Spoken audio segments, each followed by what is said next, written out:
We're going to call the meeting to order. Kimberly, can you take roll, please? President Phyllis Met. Here. Vice President Richard Lindsay. Here. Secretary Annette Campo. Here. Treasurer George Seifert. Here. Trustee Lisa Middleton. Here. Trustee Carrie Nicholson. Here. Trustee Larry Williams. Here. Okay, we will observe our customary moment of silence.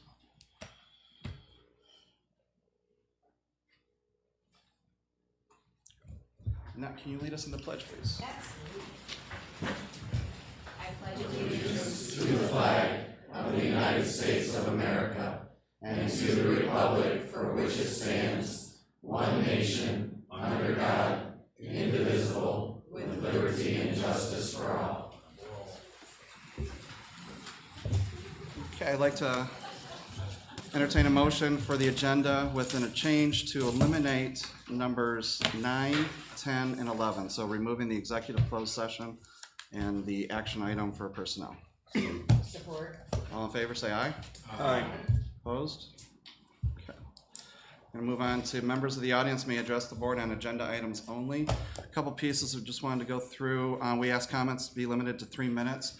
We're going to have a timer. Richard will set a timer for 2 minutes and 50 seconds. When you hear the, I guess the alarm, at that point, please try to wrap your comments up in the next 10 seconds there.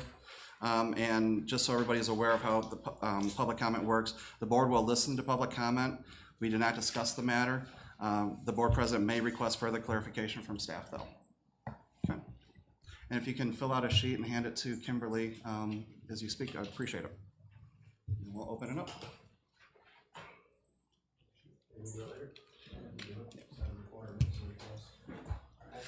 My name is Wayne Campo, and I have some knowledge about the circumstance listed as item A, the martial commencement. On May 3rd, I was informed of the request for the students to wear their uniforms, and I advised an individual that no, that would not be appropriate. The military uniform is for military stuff, if you will. The cap and gown was the uniform of the day. That's the uniform that should have been worn. Couple questions. Why were the students in the school lining up to get in line with the regular students or the students that were dressed in cap and gown to go out to the parade field, or the ball field? They should have been in the stand. Why were they in the school? The conversation that was held between the individuals was a private conversation. What was said between two consenting adults is what they said. I have been told by people, and I have told people, that I'm disappointed in them. If nobody told me they were disappointed in me, I wouldn't know to change my behavior. And ditto. I've told people that I wasn't appreciative or I was disappointed in them, so they would change their behavior.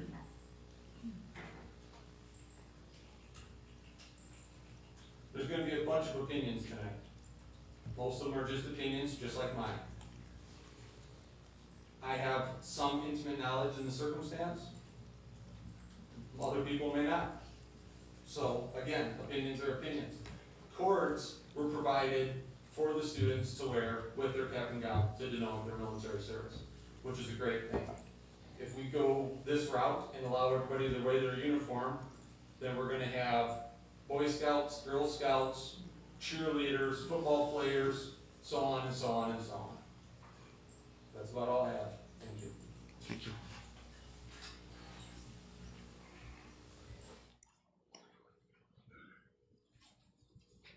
Who is this? We're here.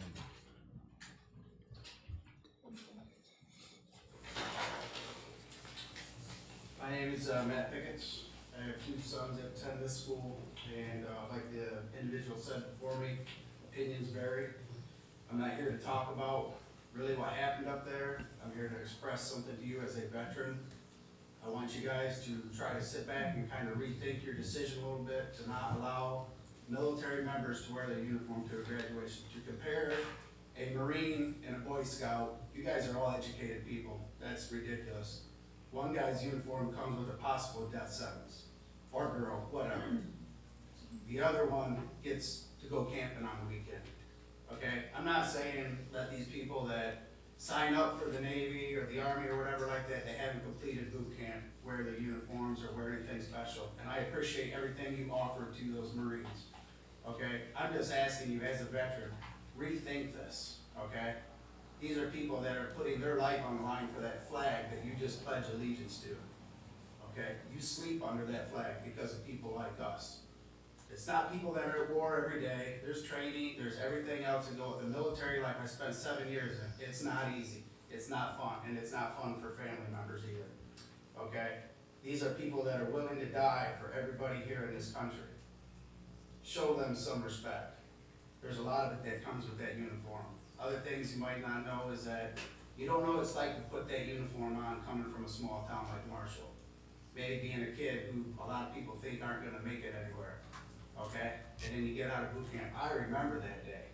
I remember walking downtown Great Lakes, Chicago, man, with my whites on thinking I was God. Woo!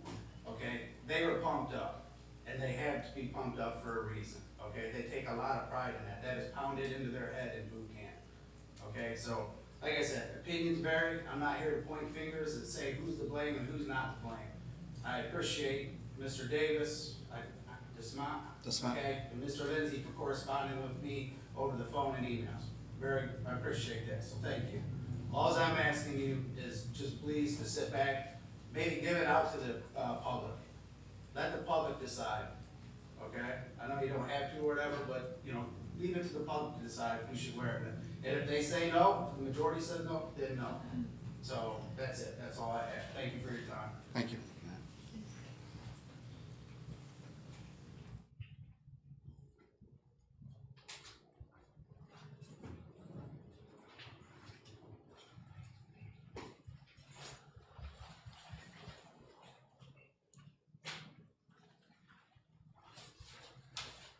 Okay, good evening, thank you for your time. My name's William Dick, I'm the commander of VFW Post 4073 in Marshall. I'm here on the request of John and Christy Shaver to speak on their behalf. First of all, they're not ditching out on you tonight. The boys are on their way to Camp Lejeune. They couldn't see it in their hearts to throw them on a Greyhound bus, so they are driving them themselves. First of all, they would like to say thank you to Dr. Seifert for what he published in the Advisor.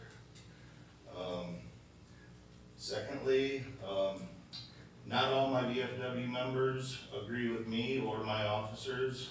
This gentleman here behind me is one of them. He's one of my members. He holds a differing opinion.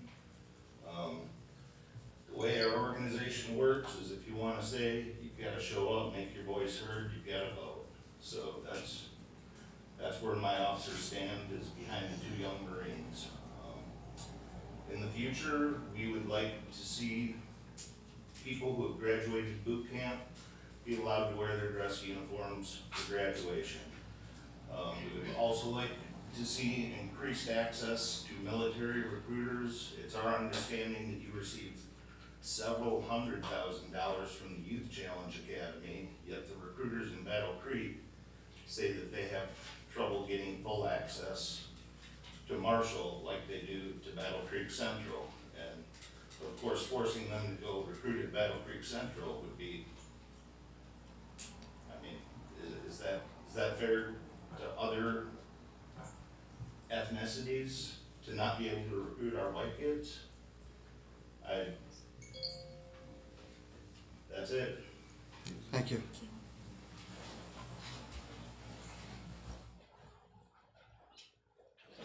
My name is Joanne Mays. My grandfather was a colonel in the Air Force. I was raised in a very strict military family. When I heard that this happened, I have no children in the Marshall School District, but I read a lot of information about this situation. I was involved in a lot of feeds on Facebook, a lot of debating back and forth with people, and I read all sides of this. My biggest disappointment in all of this is how we would treat any Marine, regardless of cap and gown. To say any Marine in a uniform or not in a uniform is dishonorable to me, is very upsetting in the United States of America, because if I didn't live in the United States of America, if I lived in any other country as a woman, I would not have a voice, because I'm a very unfiltered, independent woman with a big mouth.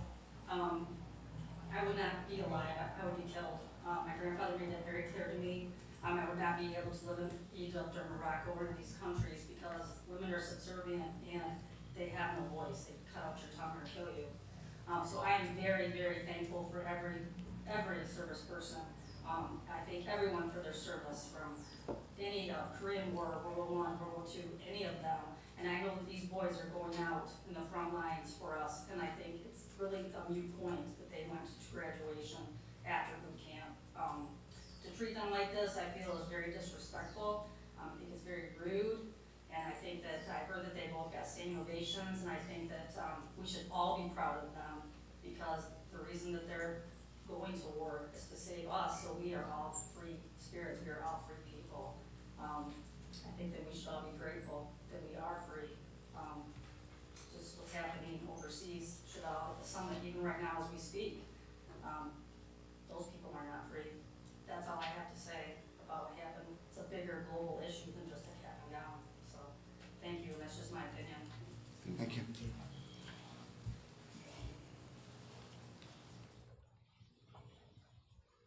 Anyone else like to come forward?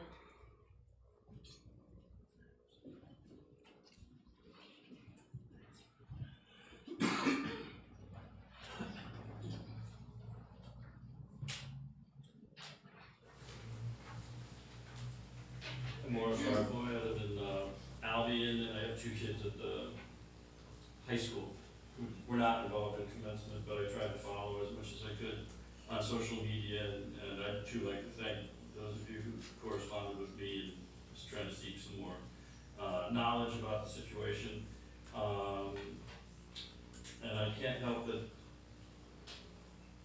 try to harken back to a time when we didn't have social media, when we could do this kind of thing. And I have to say, I came here and I was a little scared. I actually asked if there would be security, and I was worried. And I'm really glad that we can, have calm heads and express our opinions without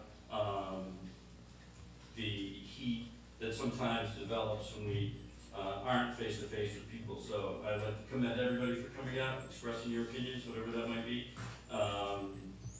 And I would also like to say that I don't support, I think the uniform of commencement is a cap and gown. So if you're marking down people's opinions one way or another, that's what the opinion is of me and my family. We've talked a lot about this. But that's not to disrespect the members of the military, and I think you're right, that there's no comparison between a Cub Scout or whatever and somebody who's going off to serve their country and put themselves on the front lines of what could be war and perhaps not even coming back. So that's not the same thing, but I think each of us do have different uniforms. I was not a service member, but my father was, and was a Korean veteran, and we're very strong supporters of the military. And I had to talk to him about this. He's like, no, I wouldn't have done that either. And he's a Fox News aficionado. So I think that all different types of people have all different opinions, and that I'm just glad we can come together and express our opinions in a calm way. So thank you, and I hope it's resolved, and you heard my opinion. Thank you for listening. Thank you.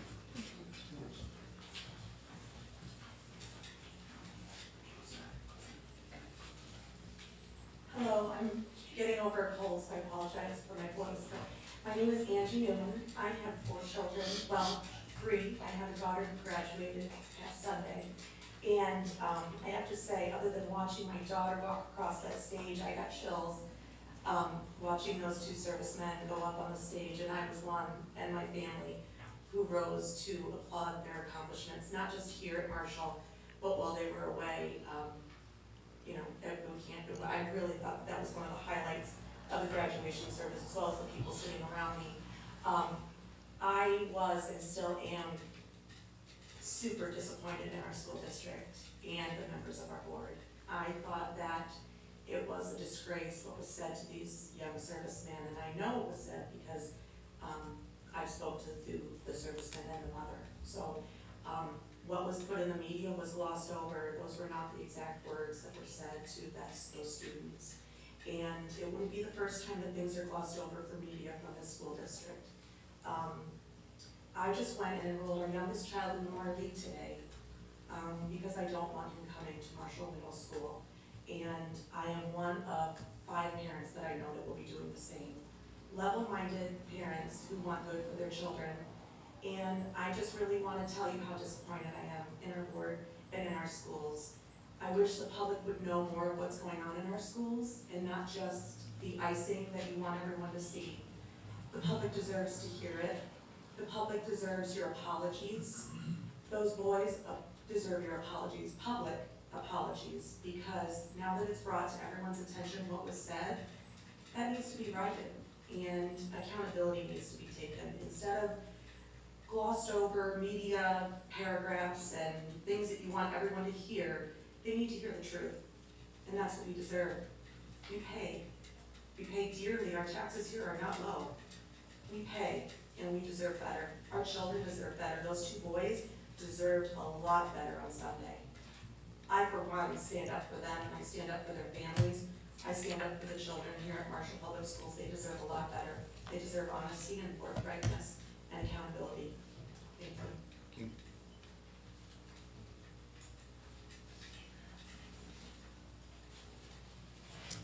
you. Anyone else want to come forward with any comments? Couldn't sit there all night. My name is Randall Ritchie. I'm from Coldwater. My kids came here as school choice, and I had a 2018 graduate. I was very upset when I heard the comments alleged that were made to the Marines. The people who spoke to those Marines and addressed them in any capacity need to first remember that they're acting as public servants. One's an elected official of the school board, the other is an appointee of the school district as well. An officer of the school board, yes, something like that. However, I talked to a friend of mine who's a retired first sergeant Army. And I told him my views, and I shared with him some of the statements that were made. And he reminded me that the reason we were gathered for commencements was to honor the graduates and their accomplishments as members of the class of 2018. Not to honor people for their postgraduate accomplishments. Evan Sharpley was. Years after he graduated, he was invited back in part because of his accomplishments as a Marshall student and those accomplishments he made post-graduation.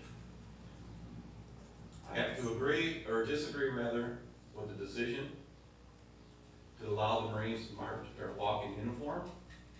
I believe you have policy, a tradition, something in effect that Dr. Davis decided that it was okay for the Marines to go forward. Dr. Davis then, according to his statement that's publicly available, addressed the members of the school board present as well as the administrators present. And unfortunately, after the decision had been made, 2 persons made statements that are regrettable to say the very least. However, as far as the uniforms go going forward, I don't believe there's any need to honor people for their postgraduate accomplishments, that you stay with the policy or tradition as it was previously, and that be continued going forward. Thank you for your time. Thank you.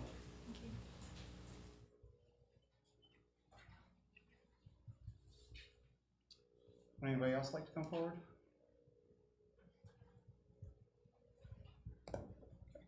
Thank you everyone for your comments.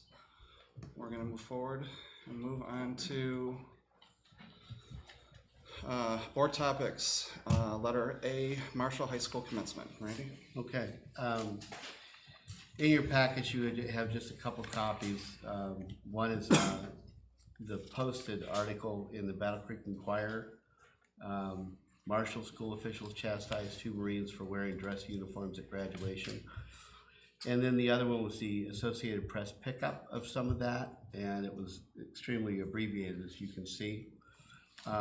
You also should have a copy of a statement that Scott Hutchins wrote, and I'm just calling your attention to the Marshall Advisor and Chronicle, the letter that I sent in to the Chronicle, and also the letter that George Seifert sent into the Chronicle.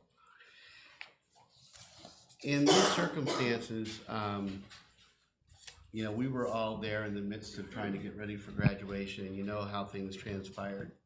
As I had some conversations with people, I've only been reached directly by 2 people, One was the parents of one of the Marines and the graduate, and the other is a gentleman that's a local veteran that called me and wanted to talk through the process. Had a whole lot of emails that came in, both pro and con on what the circumstances are. So it's a good opportunity for this conversation to go forward. If you recall, we agreed to have the two students work fast to finish their credits in the second semester so they could be in a position to go into basic training together. If we had not done that, the chances of them being able to do that together was pretty low. And in that process, we didn't think far enough ahead that they could possibly complete basic training and come back and ask for their participation in commencement. I don't know if we're going to have that kind of circumstance in the future,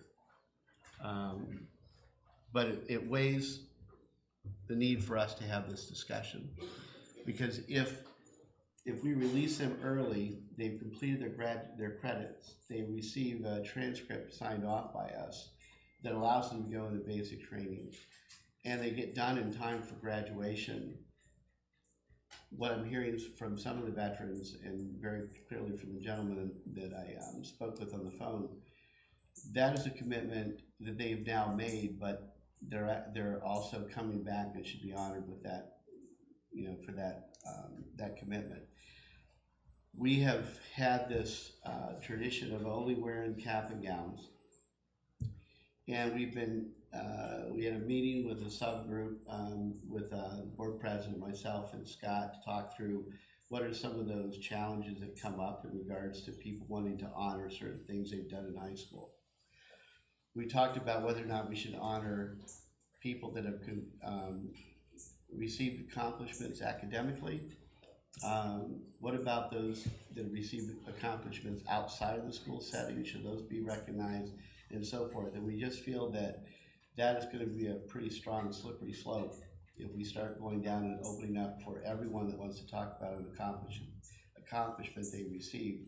And I would agree with the veterans that that's not on the same pale as making a commitment and dedicated to armed services. At the Youth Challenge Academy, Ben, are you still here? Okay, so correct me if I'm wrong. I think what we do in the Youth Challenge Academy, even in that quasi-military experience with the National Guard, is those cadets that have committed and signed up or enlisted can stand and be recognized with their other brethren in those particular armed services, and they get recognized for that commitment. They're not wearing uniforms other than what they currently have within the Youth Challenge Academy.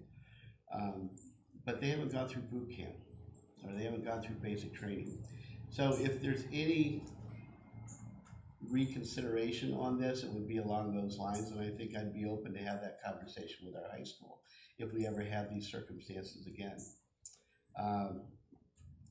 The bottom line with this is there's been a lot said on social media. I have not received a direct concern or direct contact from the parents of both of these Marines, except for after the fact with one of the parents that contacted me and explained their position. I don't know if we want to be able to have our issues at the board level being dialogued and discussed and then resolved on social media. I'd much rather have it face to face, like this has been a perfect example of how we can hear what the concerns are.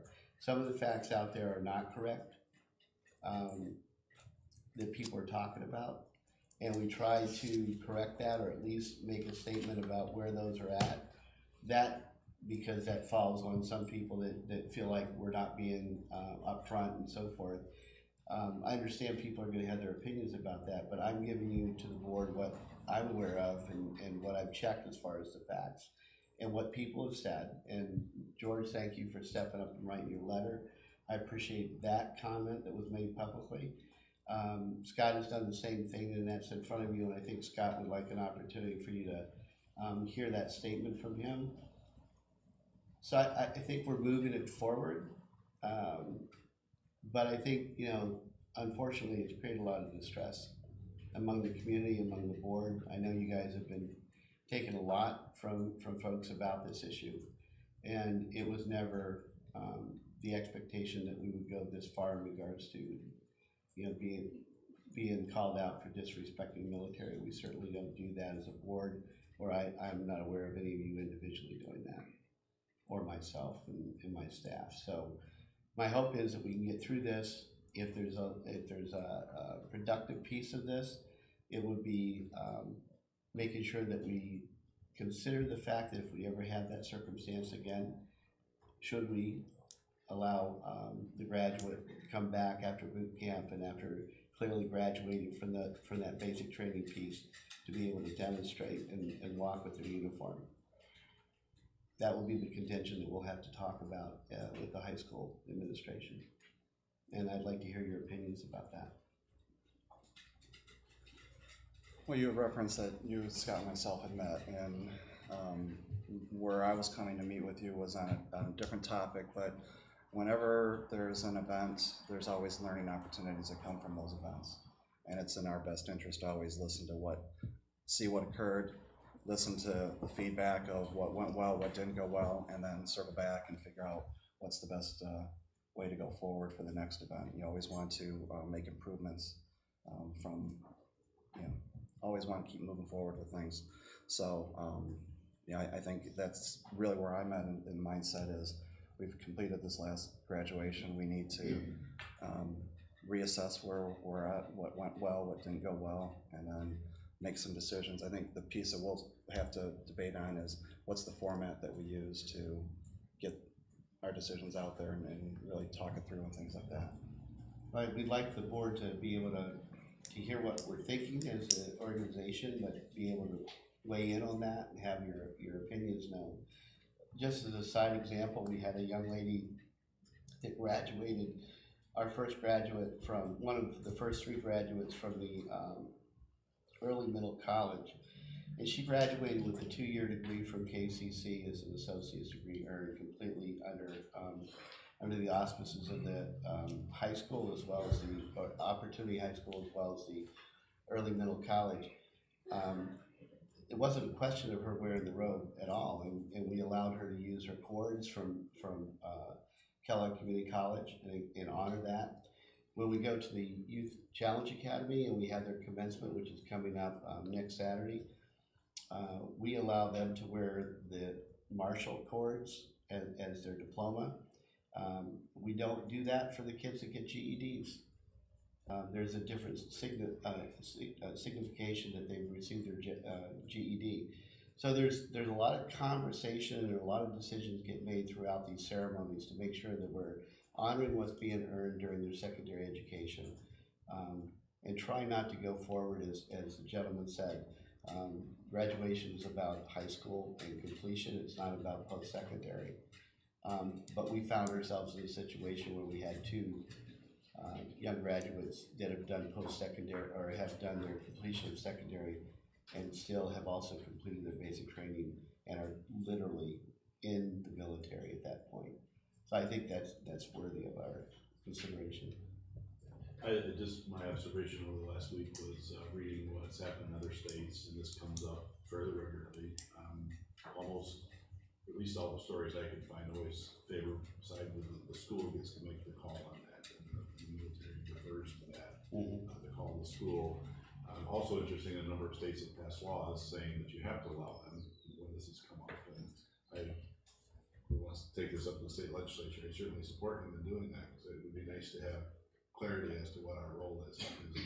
Because this is one of those things I can't, it's hard to make a call on this, because I understand how important the ceremony is to the people involved in the ceremony, and I've not served, but I understand what the importance of wearing a uniform is. It's not an easy position for us to be put in to have to make this decision. So I appreciate all the comments tonight, and so maybe anybody else in these comments, it's good to have you here, and I echo that again. I'm glad you can be here peacefully and have this discussion. And Facebook, I spend a lot of time on Facebook. It's hard to sit and watch things that be discussed, and again, we're not going to argue things on Facebook. That's not the right place for the school board to do that. So,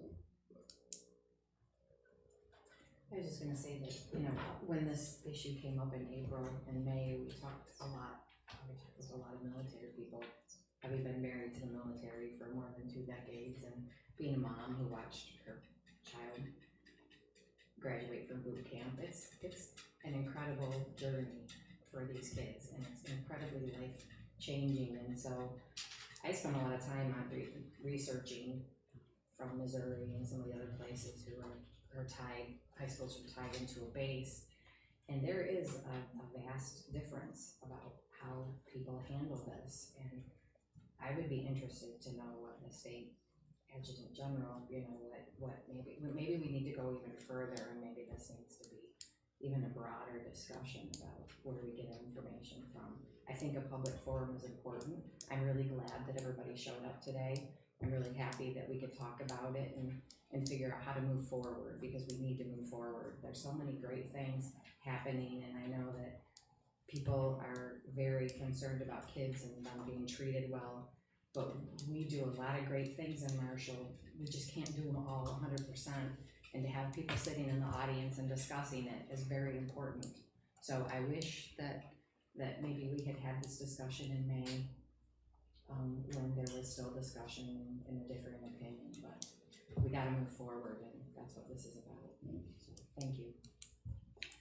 Yeah, I would say that I likewise welcome the debate. I welcome reasoned, rational debate, people bringing their issues and their opinions forward. That's of tremendous value when we have new information, as Randy just presented some new information or something that you get from the adjutant general.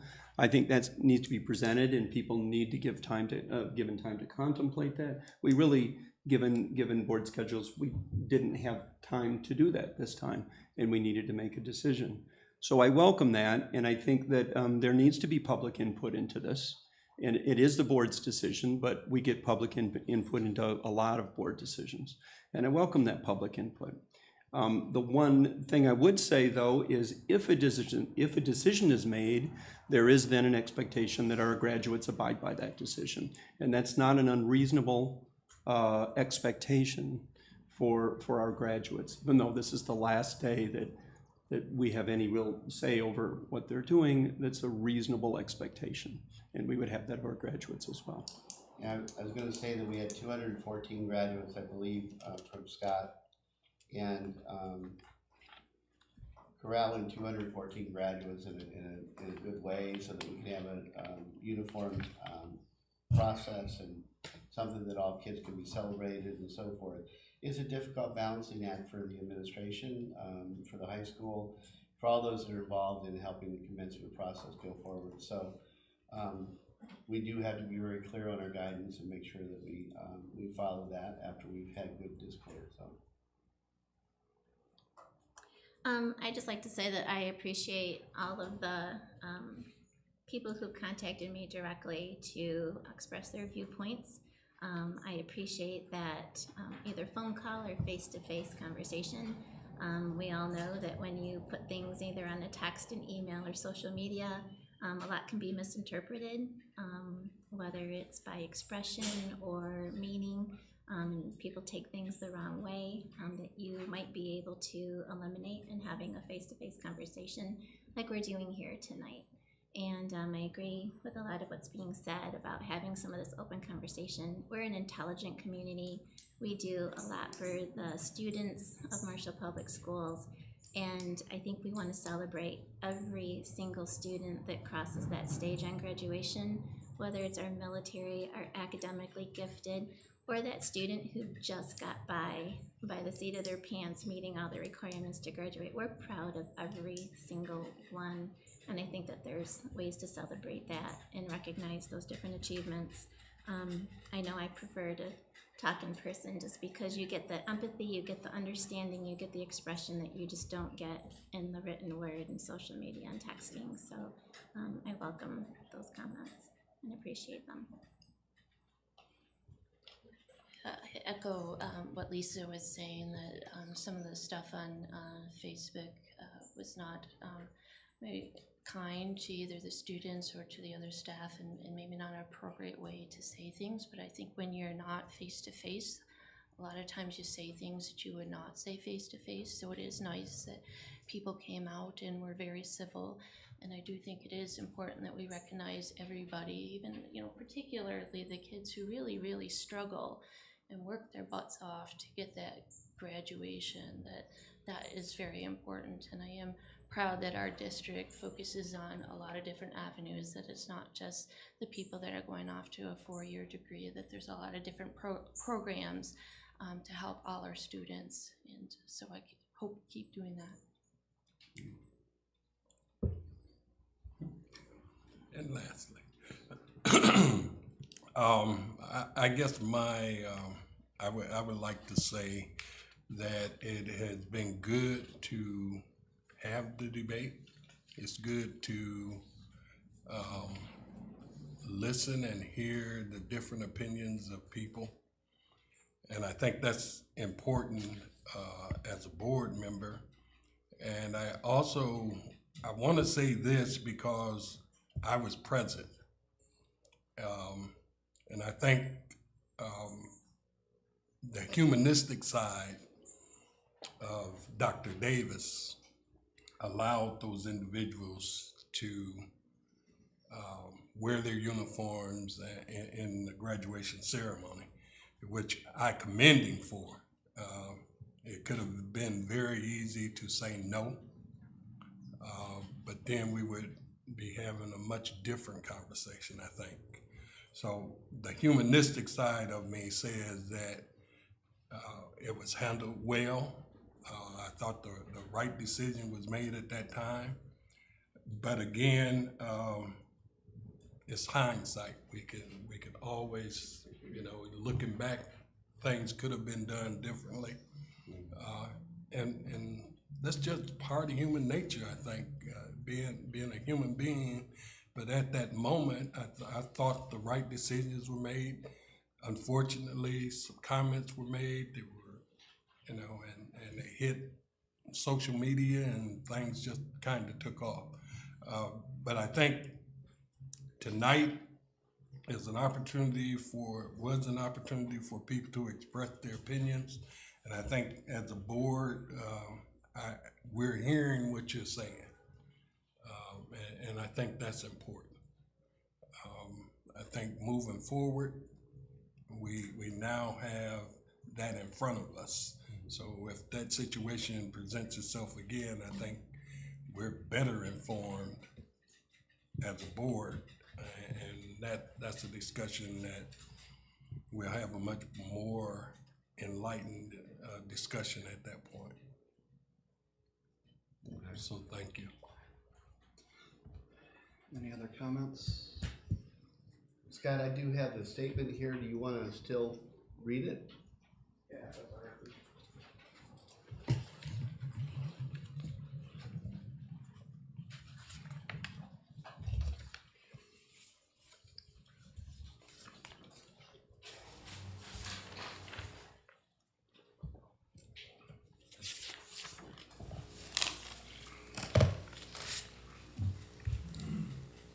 As a proud son of a veteran who served in the Vietnam War, I have the utmost respect for all military personnel and family members that sacrifice right along with their soldiers.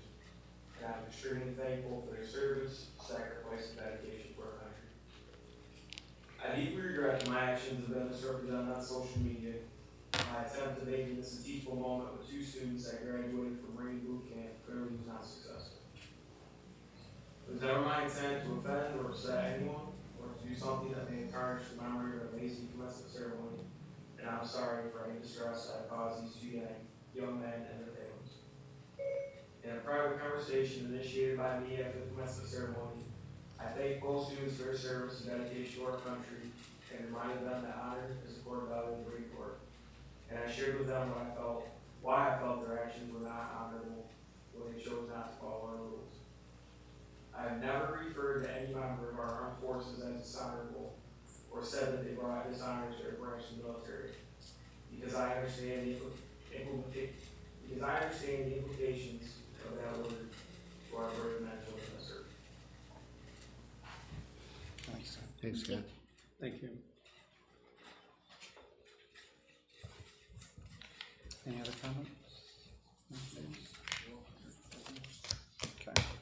We're gonna move on to B, explore concept of bringing school resource officer back. Yep, I've asked Chief Schwartz and Scott McDonald to come into the meeting to have a discussion a little bit about the SRO, the school resource officer. Back on the 21st, I was presenting on the panel with the State Department of Civil Rights over in Eastern Michigan University, and in that discussion, the school resource officer came up, and the State Department of Civil Rights has concerns, general concerns, whenever there's such a outpouring of support for school resource officers across the state. The governor, and in your package you have behind the memorandum or the resolution that we had for the SRO last time we had one here, you'll have the copy of what was done by the consortium of law enforcement and educators that have made some recommendations, and one of those recommendations is to have a school resource officer in every district. The governor has picked up on that in the discussion at the civil rights panel. That came up, and I met a guy named Anthony, and Anthony is a member of the Civil Rights Commission. He goes around and does some general investigations if there's, or acts as a resource if there's questions or concerns.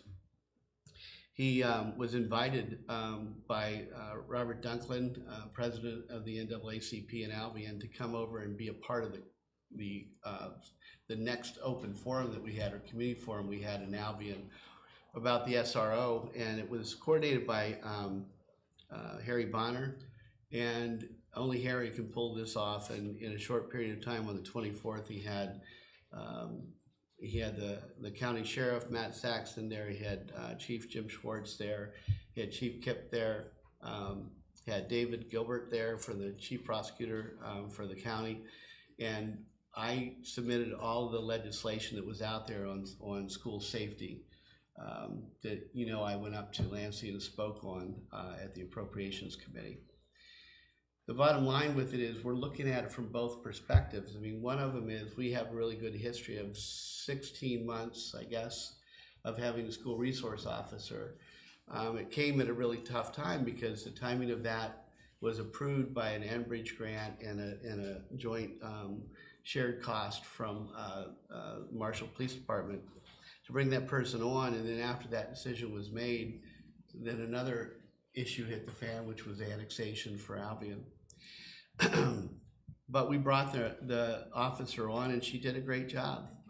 All in total, she did what we asked her to do.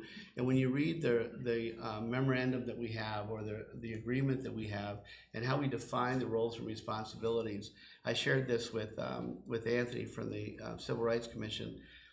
It was informed heavily by the the ACLU.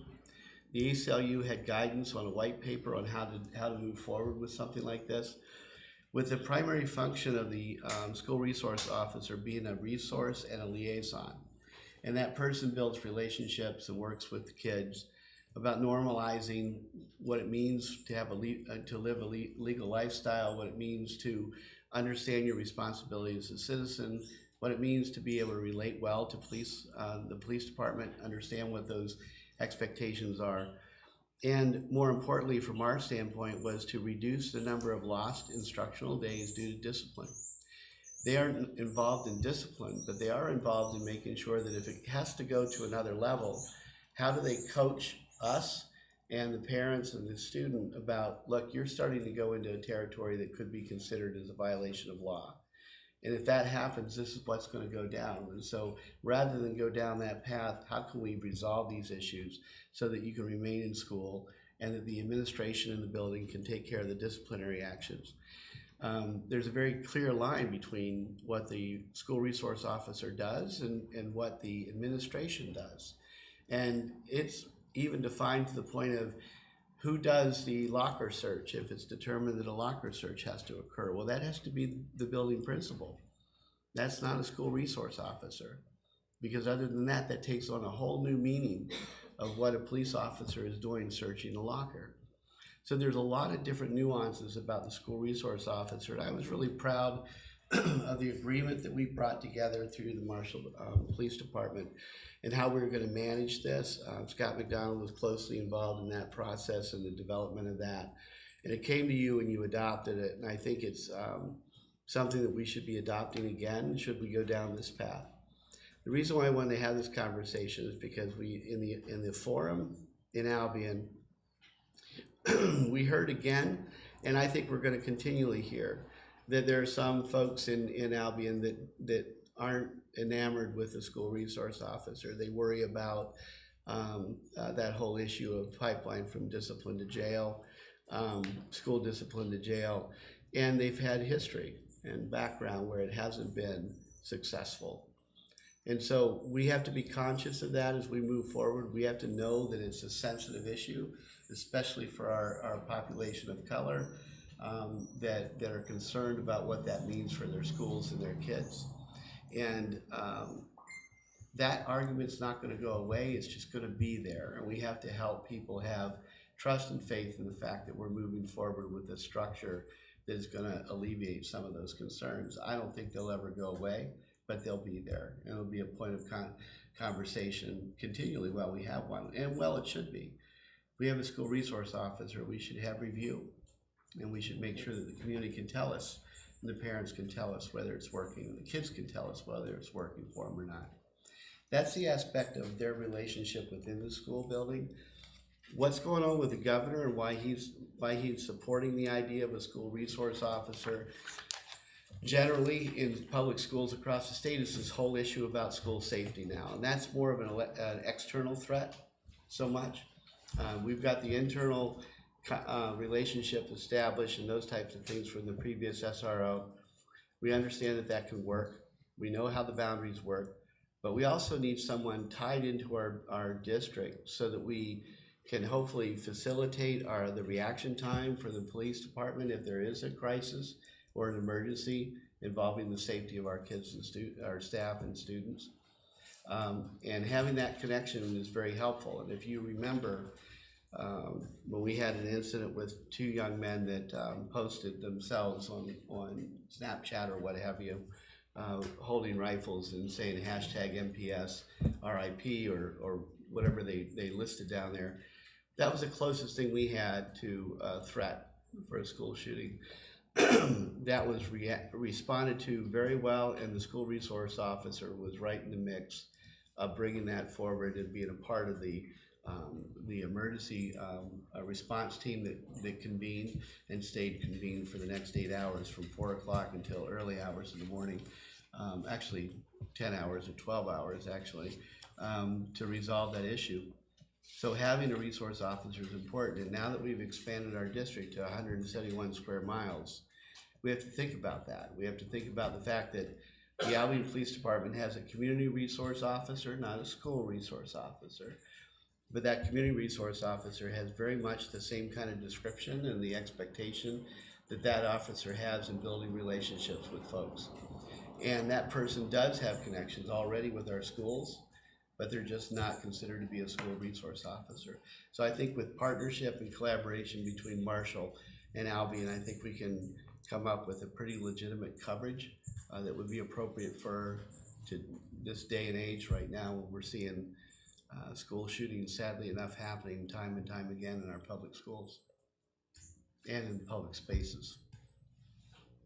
So do you guys have any direction that you want to give me at this point?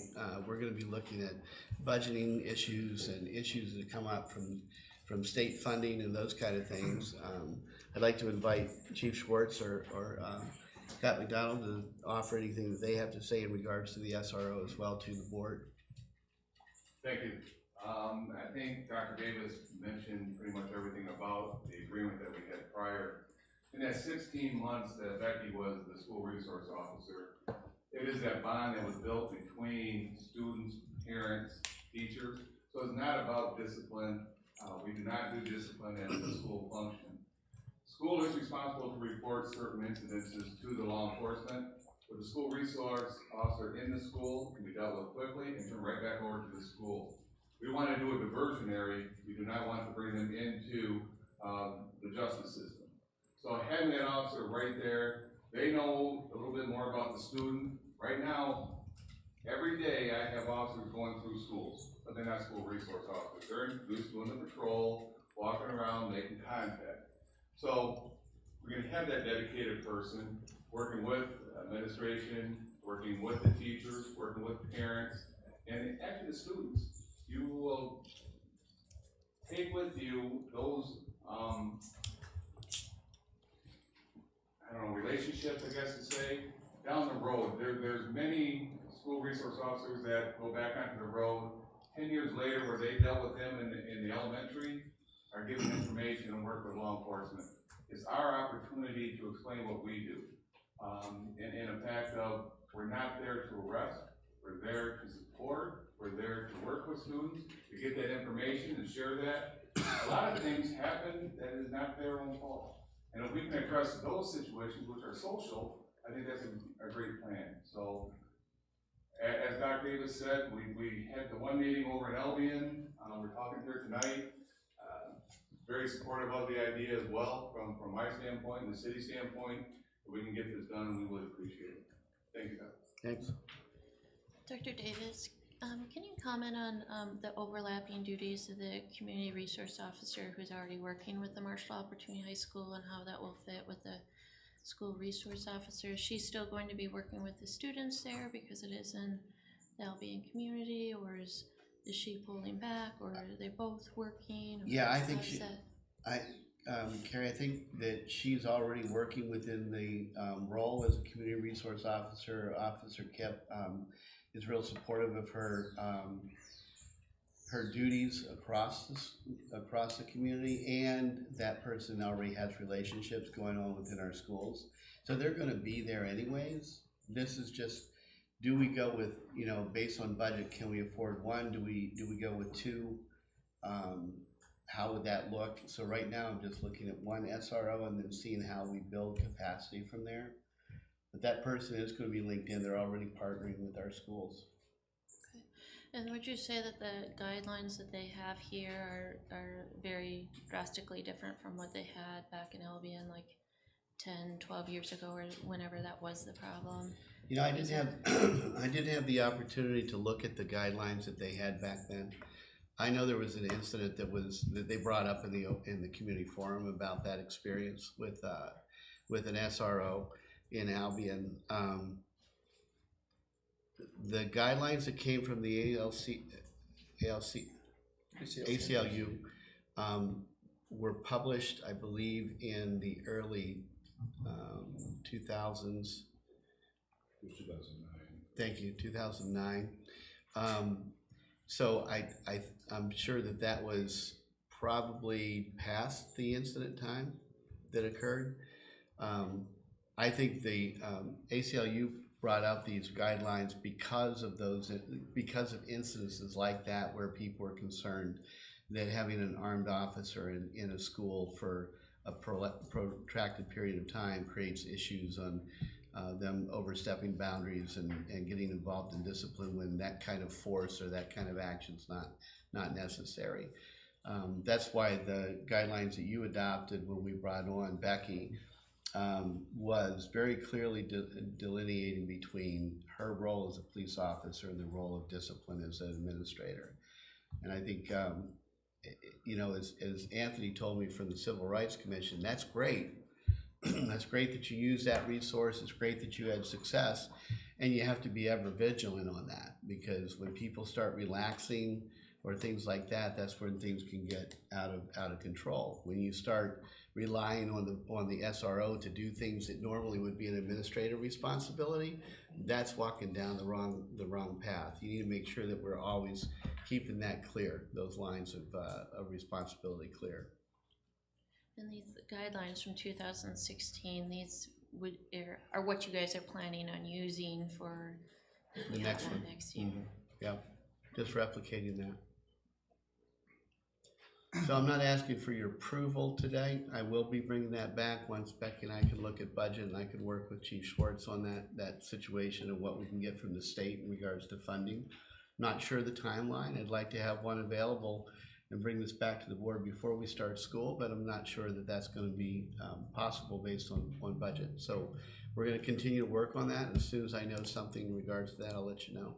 And I just want to mention, I was in the middle of a lot of these discussions, actually wrote the letter of support for the Enbridge grant, and it was explained to people that we had this planned a year and a half before annexation happened, so there was no connection between the two.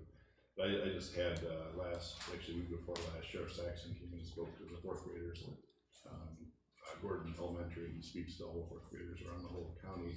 And it's a credit to our leaders. We have our police chiefs right now, from Chief Blocker across to Chief Tip and First Chief Schwartz and Sheriff Saxon. And they're very much about this kind of community policing. And it's a different approach than there was 10 years ago or 15 years ago. And part of it is to have them in the schools and have an interaction, to understand that the police are there to help you.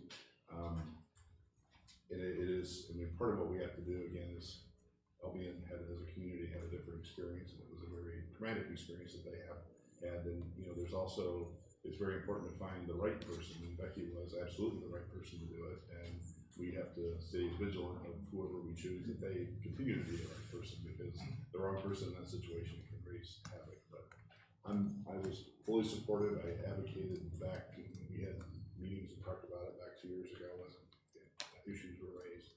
I think it's a good person, a good thing to have somebody in the schools. I fully support it. Hope we can find the resources to do that. On the broader side of school safety, we just recently accepted a grant award from the Marshall Community Foundation. They stood side by side with the Cronin Foundation, who previously had given us around a little over $50,000 to help us finish the final phase of our emergency operations plan. And that's going to be completed fairly soon, and then it's going to be working with Mac and his police department in regards to how we're going to roll that out for the fall. But they stood up and gave us a grant for $25,000 to support school safety in general. We also have a couple other folks that would like to contribute to that as well. So I'll bring that back to you as those things go forward, because we're going to need to figure out, first off, do a full assessment and audit on where each of our buildings are relative to some really good standards about school safety, and then what needs to be done to improve those and at what cost. So we're working with that side. The school resource officer is another piece of that puzzle. And then all the things we're going to be doing with Compliance One and CSM in regards to our overall school safety plan is coming up for the fall. It's going to be fully implemented in the fall. So I have one question for Jim and Scott. If we are able to find the funds, is this a position that's relatively quick to find, or what's your lead time that you would need if we wanted to have an officer in the schools by September? Well, I'll defer the timeline to Chief Schwartz, but we've been kind of hoping and keeping our fingers crossed that this will move. So we've been anticipating and doing some training and some policy and stuff. We think probably we can act pretty quickly. Okay. Cool, thank you. Good That's question. good news. Possibly by next fall. Good. This is that piece that I've been very concerned about. I've talked to you both about for quite a while. With the PBIS programs that we have going on in the elementary school and the great response we had with Becky at the middle school, I think it's that piece as we work on the continued emergency plan and all the things that we've been putting in place. I think it's going to be a win-win. I don't know why we wouldn't have it. Yeah. Anybody else have any thoughts or questions? I would just register my support for getting those folks in the schools. There can be nothing better than to have these folks interacting with our students, and so I think that we should do everything to make that happen, as I think everybody on the board feel. I believe we posted this last time we hired the SRO, so it is available. We're just going to look at some updates and that kind of stuff in regards to this referendum, the whereas, and what we're going to be doing, and we'll put that all in place and make sure that once we get the funding, we can move forward with it. A question, paragraph 2 in that said that we were going to measure success by reducing the number of out-of-school suspensions. I'm guessing because we didn't have it more than 1 year, we've not done that measurement, but it would be nice to be able to show that over time, because that was something that was really important to me, was the role was not to keep kids kicked out of school, it was actually the opposite, to keep kids in school, which was huge in my mind. We actually did measure that for the short period of time that we had, because it had to be submitted back to Enbridge for the final report. And I submitted that final report, and although we also had the transition in the mid-year with the middle school coming over from Albion, and that was an unusual circumstance in the midst of, you know, you want to see a couple years of stability, of no change, significant change like that. Outside change. So that, yeah, outside change, so that you can have, okay, this is what it's doing and this is how kids are going. What we know is that there were 11 petitions filed with the court based on behaviors, and that wasn't just middle school, that was the entire district. And of those, only 4 really moved forward, and had to be based on the circumstances we were dealing with. So the reality of that is that's lower. You know, as we reduce that, that's exactly the thing we want to see. We also saw that for the most part, I'd say the most part, it was balanced pretty well in those 11 petitions. There were 5 children of color and 6 Caucasian, and pretty much a 50-50 on female and male. So it was a balanced approach, and that's the best we could guess at under those circumstances. And as we bring somebody back on and we're not making those kind of huge changes structurally with the organization, then I think we're going to see some good outcome. Anything else? Okay, we'll move on to C, proposed Thanks, typing. guys. Proposed typing agent curriculum.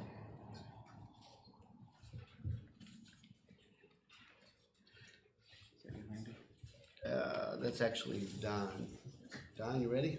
I am ready. All right, so we can enter the exciting world of keyboarding. So, what we're using right now in our elementary schools is actually a very, very old program. So our elementary technology teachers are using a program, they use 2 separate programs. One of them is called Type to Learn, the other is called Type to Learn 3. And the drive behind them needing to update to a newer program is actually Taryn went to them and said, the next time Windows updates, this program will no longer run. One of them will, one of them won't. He actually had to go back and retrofit the program to make it work with Windows 10 right now. So he and our educational specialists down there started looking at different programs. So they found 6 different programs. All of them are fine, and all of them are better than the 1980s program they're using now. So we decided when we ended up looking at it that we actually could drop typing from the curriculum, because when you look at the Michigan standards for technology, there's not actually a typing component within the new standards. And for those of you who've graduated since the mid-80s or so, you've probably noticed that typing, which used to be ubiquitous in everybody's education, and everybody had to go through I actually had to do that as well. You have to sit and do the typing program, you know, my teacher made us do it to hold the music, you know. After that, you stopped, and many students have never done typing because it became less important. So we said, well, we could drop it all together, or we could find a newer program. We here in Marshall believe that that's actually a very important skill, even though many students are fluent with thumb typing, to write longer papers, to communicate effectively, you still need a keyboard nowadays. And actually, most of the programs that are out there, although this one that we're proposing is called Typing Agent, does much more than just teach students correct hand placement and to type so many million words a minute, okay? They'll teach them things like how to use the mouse, even dexterity at the younger levels, and even things like digital citizenship. So they've expanded the program in order to make it a much broader scope. So we said we want to keep it in and use it. Typing Agent is a wonderful program. It's online. It works on any device. Students could, once we set them up, could use it at home or in the school. And it has 4 separate platforms based on the students' ages. And each one is tailored to the grade level of the student. So for example, the K2 is appropriate to that age level. It has many cartoon and it has a cartoon sort of look to it, and it has things like, this is the left mouse button, make sure to press, and can you touch the dog's tongue, you know, it'll have them do that things. Whereas when you go up to the middle school and high school, it's much more appropriate to that grade level with more difficult tasks. It's also has a customizable platform so that the teacher can set tasks for students, see how they're doing at any individual time, and track their progress, which is what we're moving to with everything that we do, whether it's from our reading program with FNP to our adoption of NWEA.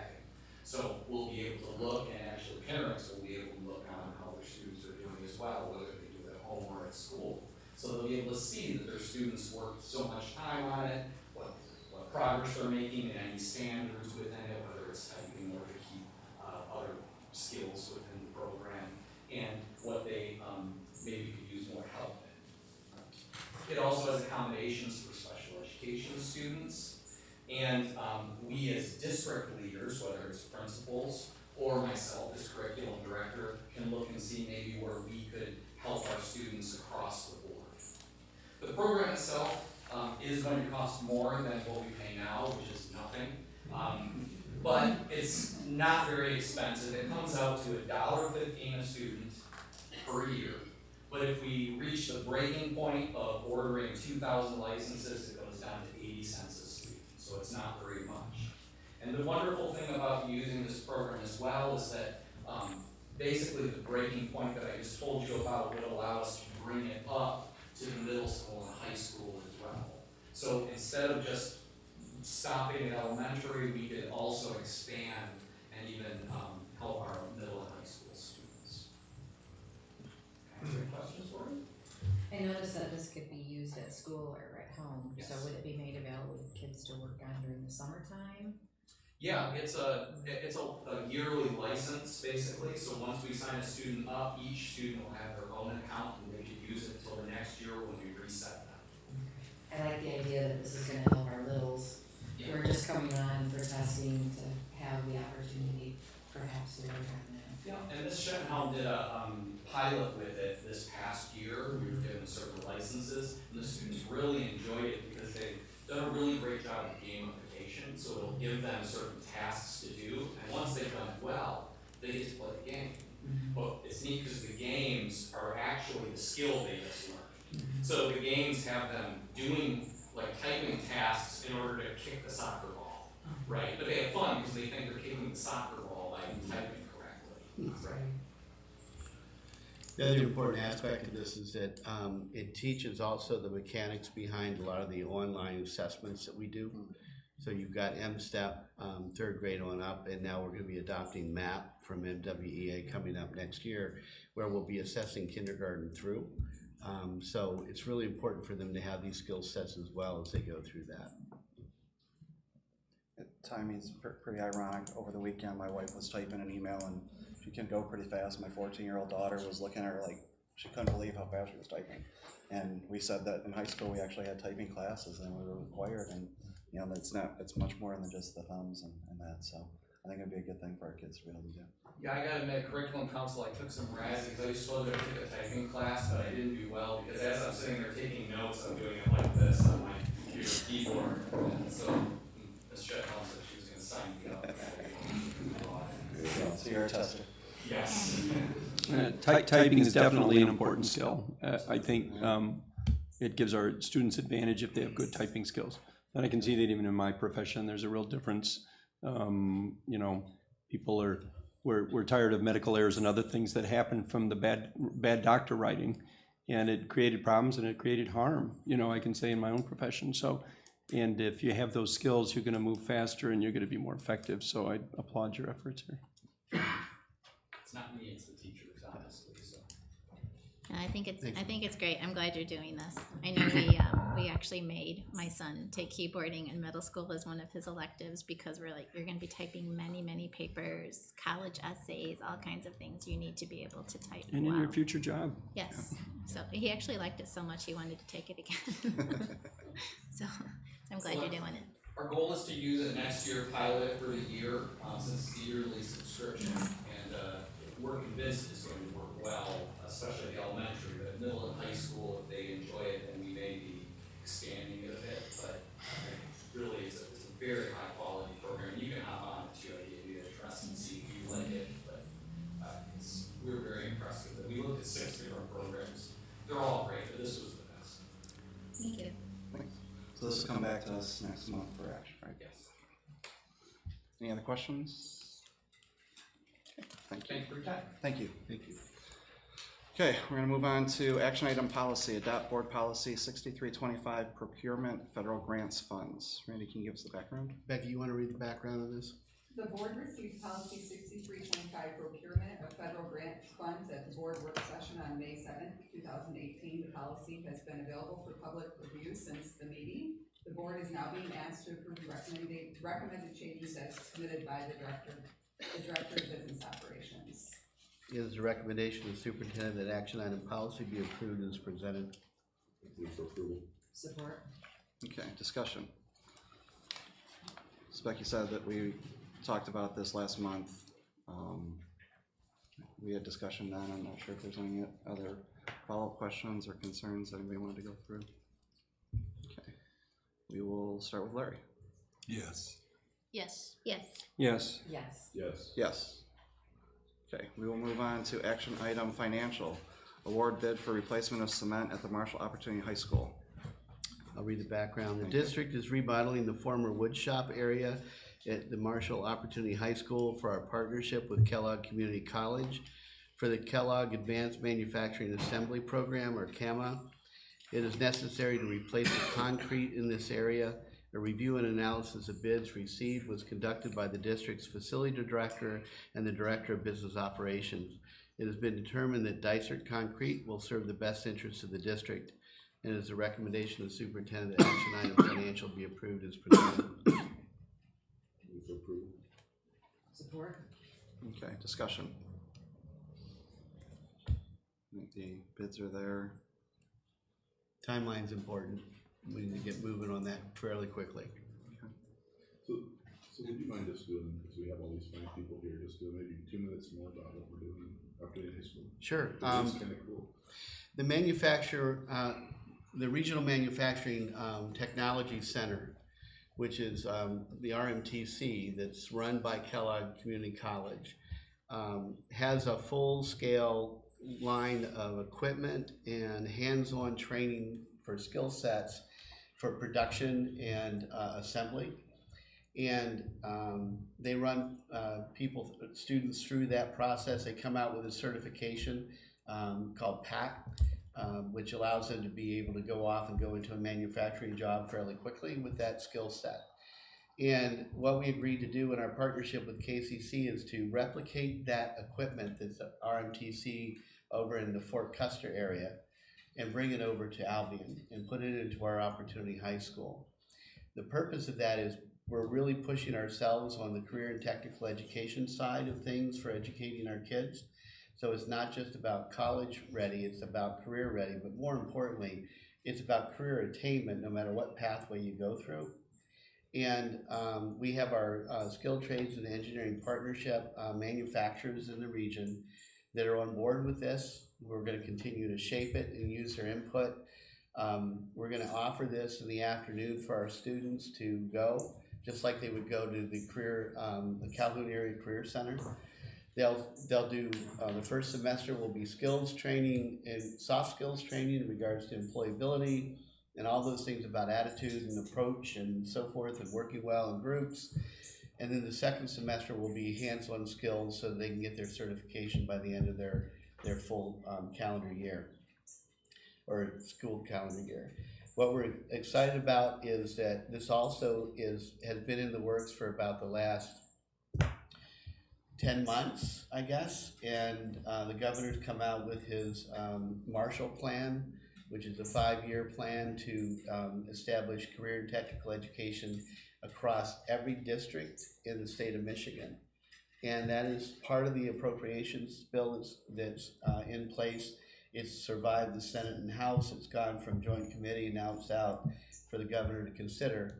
And this has a foundation behind the conversations we had at the commission about making sure that every district has access to career and technical education.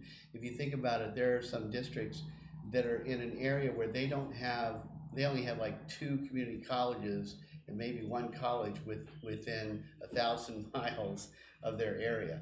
And so to be able to do this and have the wherewithal to make partnerships with local manufacturers in their area, to connect with a community college online or virtual, or another company that's not even housed in their area, it might be over in Detroit, that could be partnering with us to provide this training and these skill sets and then get them ready for employment.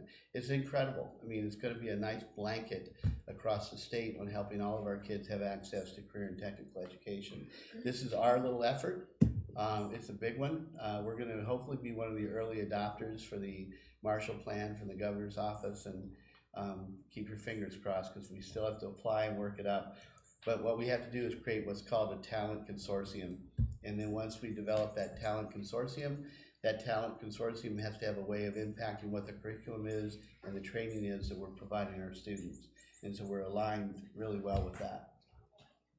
So last Friday, there was a meeting of the elected and nonprofit leaders in Calhoun County, so 150, 100 people there. The topic of conversation was this: how are we going to prepare people for the workforce for the jobs we have right now? And again, we've been working on this for about 4 years. I mean, so we've been way ahead of the curve on this, and this is part of the really cool things we're doing in Marshall. And we got big shouts out from Senator Knox on Friday. Who was the other person? A couple different people mentioned. Ben Dembra from Upjohn with Michigan Works. And Michigan Works has agreed to put an office of Michigan Works in our Opportunity High School to not only serve the kids in this program, but also serve the general kids that are in the Opportunity High School program.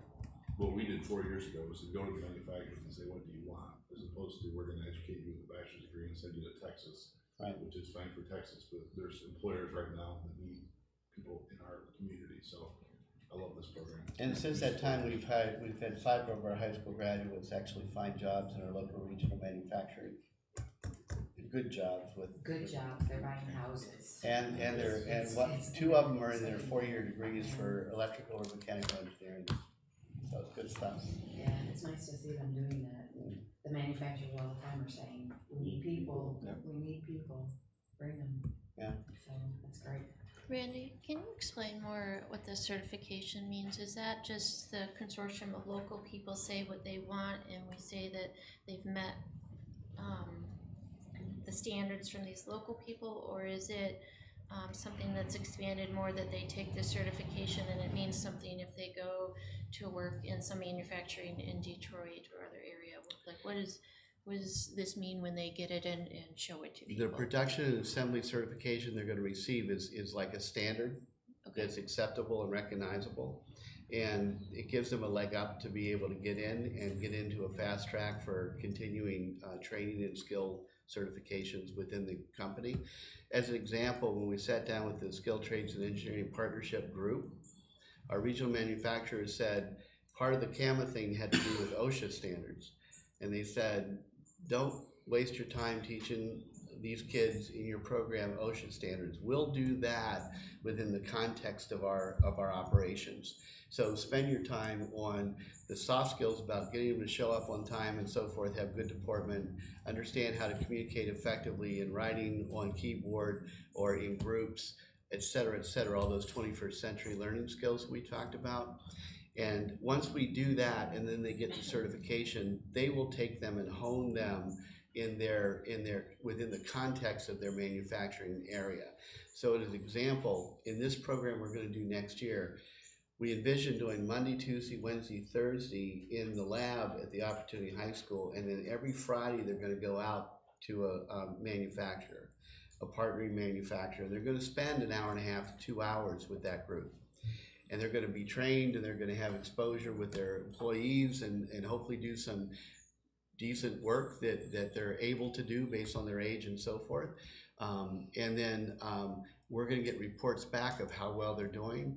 Another key aspect of Kellogg Community College is they're offering coaches. So there's gonna be coaches that'll connect with these kids out in the workforce so that they're helping them talk about what are the challenges they're getting and so forth. So by the time they get done with the certification at the end of the year, we're hoping that they're gonna just walk into or be ready to go either into summer employment or full-time employment. And that's a really great step for all of us. It's a win-win for all of us. I just have one question. It's not so much about the program, but it's comparing the financials from page 29 to 30. And I don't know if this is more for you, Becky, or for Randy, but like the amount that's listed on page 29 is different than the amount on page 30 down at the bottom. So is that, am I reading that wrong, or? What? The letter, there's like the letter here, the memorandum with the amount for the bid and to get the building going, and then down on the actual estimate.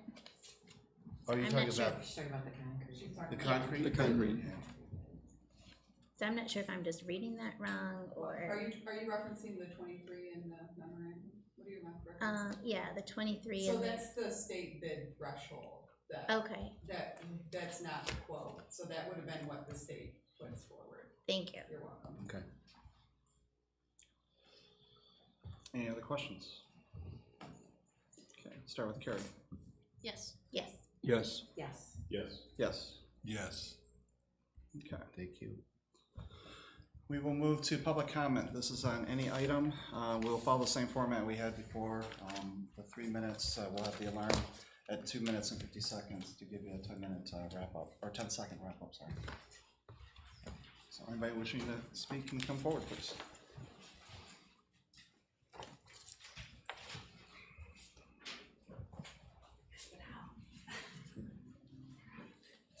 You said 45 seconds, good. So, I can talk fast. Alright, so good evening. I'm here this evening as voice of the MTA membership. I'm Tracy Croft. I'm finishing my 18th year here as a teacher at Marshall Public Schools, and was recently elected MTA president again. So, I want to bring to you a concern of our members.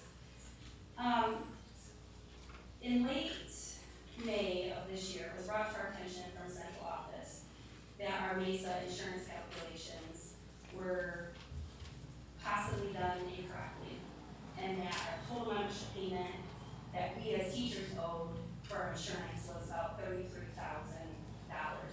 more than what had been deducted for our paychecks. Our NTA team, our UNISERV director, and member representative for MESA have met on several occasions with members of central office seeking an explanation of where the error was made. At these meetings, members of central office do admit that the calculations weren't done maybe correctly or that the error was theirs. But as of yet, we have not been able to provide each member with their own personal insurance audit. We do have another meeting scheduled for Monday, where hopefully we will have a breakdown for each member so that they can clearly see where the error in calculation was made. So we understood last year that when we negotiated moving to new MESA plans, before we had smoothed our payment, I'm not gonna go into a lot of detail of that, it's kind of complicated. And we were going back to a single two-person family payment, that would be difficult for the district. But we made sure, as our PM team met early in May, to give them our plan choices in June, so that they could plan for the upcoming change. We additionally did offer to help with any work in the process that we could do, calculating the cost from the move from one place to other. Once negotiations were completed in August, again, this was last year, we once again offered to help in any way that we could. We were never taken up on any of those. Although we have communicated throughout the school year, both central office personnel and both Dr. Davis, as well as we had a meeting in January, stating that we believe calculations were incorrect, we were told that any underage or overage would become transparent in June. So it is becoming transparent, but unfortunately, instead of figuring it out earlier, now we're left with just a few short pay periods to kind of rectify it.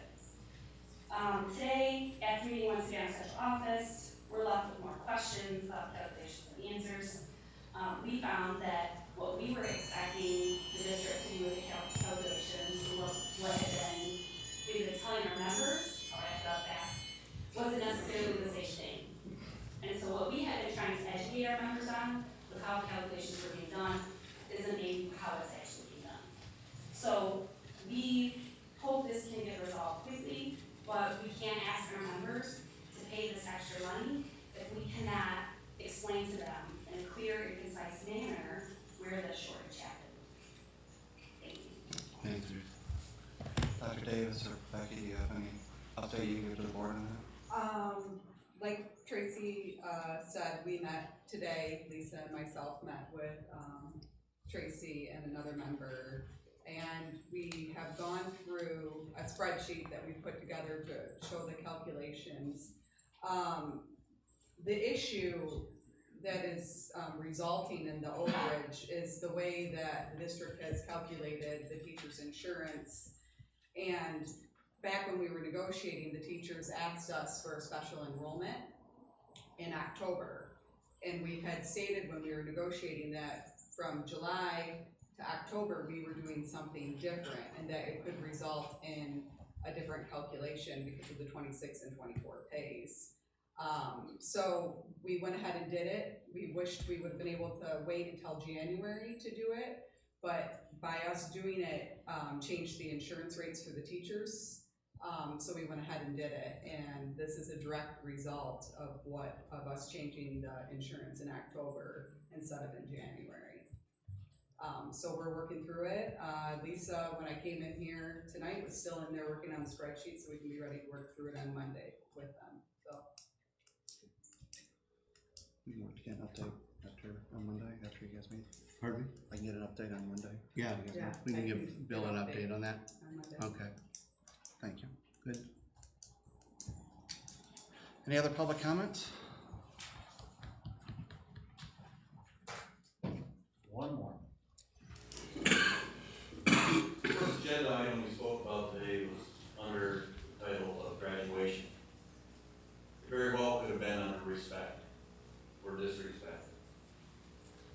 Disrespect that allegedly occurred regarding the Marines isn't something new here at Marshall Schools. I spoke to the board back in September regarding the incident, I'll refer to it as the chalk cleanup at the beginning of the school year, and how you had policies and administrative guidelines to deal with situations, and that those were your representations of the community's interest in preserving a level of dignity should a situation arise, and a prescription as to how a particular situation ought to be resolved if it does fall under policy. Almost 40 students were involved in the chalk cleanup. They were detained from attending their classes in a preschool detention and told that they had to go out and clean up chalk. Following said cleanup, Mr. Hutchins greeted them outside and allegedly told them that what they had done was give a collective middle finger to the freshman class.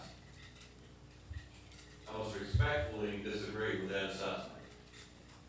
Those children, the 40-some, who missed approximately 40 minutes of class, you have policies regarding interruption of class time as well. The vast majority of them weren't involved. I got to see the video. Dr. Davis gave me the video of the kids out there the day before school started, before the leave section on Labor Day this past year. And there were probably 6 to 9 students involved in the chalking in excess of the parking lot area. Some of those persons would have been readily identifiable, I believe, to the administration. However, the assistant principal in the high school who sits at a desk with a monitor above it with access to all the school's cameras, I believe, didn't even look at the video. And the decision was made after Dr. Davis visited the site on Tuesday, beginning of the year. Yeah, Mr. Hutchins made the decision to call two student leaders, two student council representatives,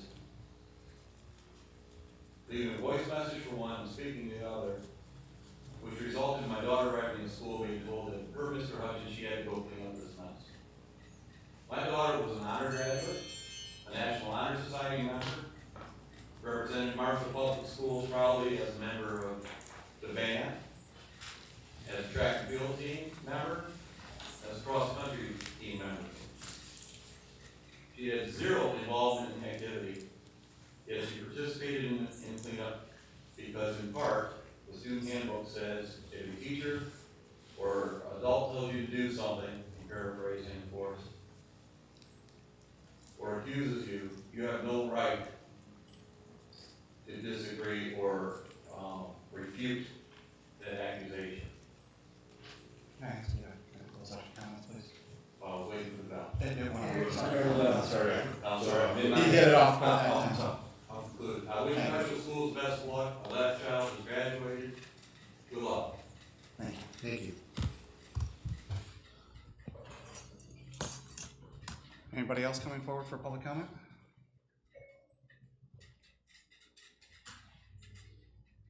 Seeing none, board member comments. Anybody want to say anything? I just want to say again, thank you for all those that took the time to come out tonight to express your opinions. I know we can agree to disagree. It's hard to get a whole room full of people to have the same opinion or agree on something, but I think we can all agree to listen carefully, to listen, also to hear, to speak, to have constructive comments and communication. And hopefully, like, several comments were made both from the audience and up here to learn from the past and make the future better. Right, I just want to say the same thing. Thanks for everybody that spoke. It's so much better to stand face to face and make comments, and as Lisa said, you can agree to disagree. You can unfortunately sometimes even disagree on what the facts are, and that's tough. But I appreciate people speaking up. It's a much more constructive and I think adult way to go about things than making, vicious and hurtful things on social media, which we really, really need to get away from. So I appreciate everybody coming out and making the statements they did.